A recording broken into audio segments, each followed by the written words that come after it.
I have this conception perception that I've formed over time where the body and mind are one, and that shouldn't be like too mind blowing for folks. But I think the way that sort of plays out is when we learn to move in new ways, or as we engage in movement practice, it shapes our mind in a different way. So like people who are primarily sprinters are going to have a different mental structure, a different noetic architecture than someone who does long distance running. And I think that's often overlooked or not observed because you can't actually, it's rare for someone to inhabit both, for someone to like be a sprinter and then like go be a long distance runner. How has this sort of training or this transformation in your movement journey shaped your mind, shaped the way that you think about things? Has it played a role there?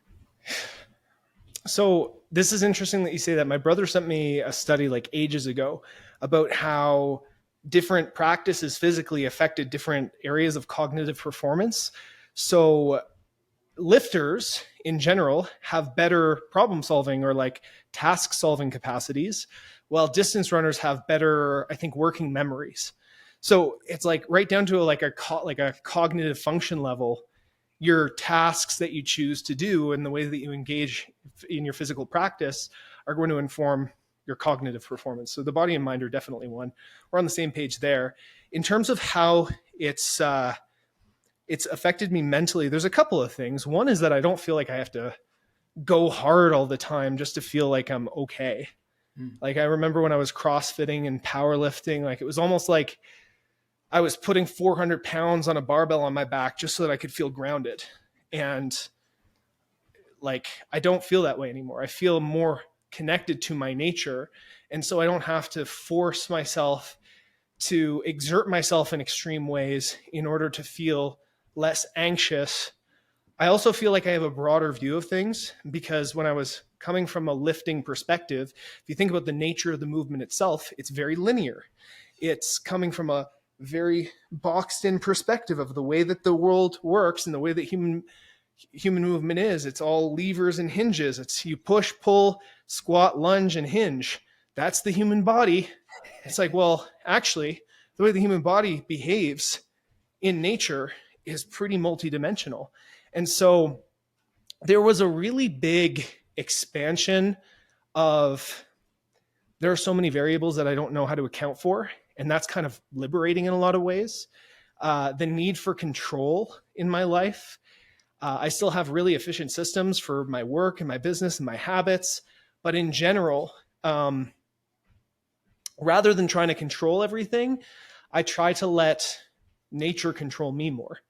And so there's like this sort of reverse relationship that I have where I'm trying more and more to fall in line with my natural biology, my body's impulses. I'm not trying to dominate myself as much as harmonize with the nature of what I'm supposed to be.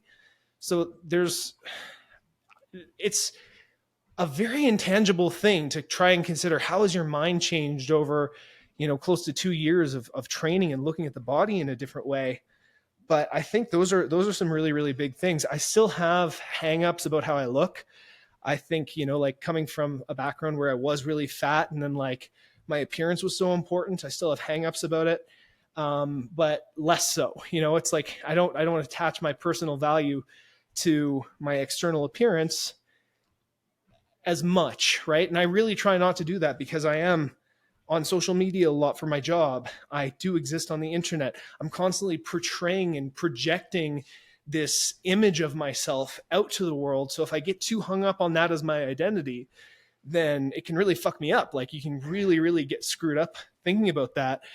So I kind of identify more as the observing consciousness of this organic being that is trying more and more to align itself to its nature, to the Tao, whatever you want to call it, to submit to biological law and to express whatever it is that I'm meant to express in this lifetime.